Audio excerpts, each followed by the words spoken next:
चला तर मंडळी, आज मी तुमच्यासोबत शेअर करणार आहे नाचणी सत्वाची रेसिपी। सर्वात आधी नाचणी चांगली निवडून घ्यायची, 4-5 वेळा स्वच्छ पाण्यामध्ये चांगले नीट धुवून घ्यायची आणि दिवसभर भिजत ठेवायची। 10-12 तास चांगले भिजल्यावर त्यातले पाणी काढून स्वच्छ पाण्याने अजून 2दा धुवून घ्यायचं आणि रात्रभरासाठी चांगल्या कापडात मोड येण्यासाठी बांधून ठेवायचं। बाळ झाल्यापासून आतापर्यंत मी खूप वेळा नाचणी सत्व हे घरीच बनवलेले आहे।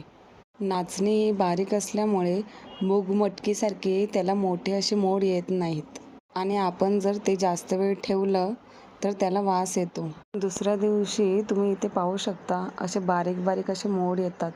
त्यानंतर ते चांगले उन्हामध्ये सुकवून घ्यायचे। नाचणी चांगली सुकून झाल्यावर त्याच्यामध्ये आपण आपल्या आवडीनुसार ड्रायफ्रूट्स टाकायचे। मी इथे काजू, बदाम आणि अक्रोड घेतला आहे।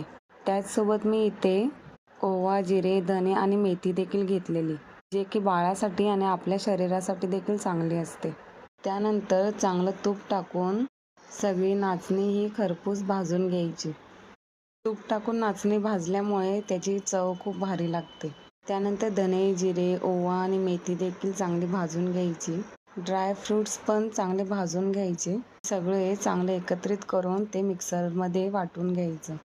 तुम्हाला हवे असल्यास त्यात मीठ आणि गूळ देखील टाकू शकता।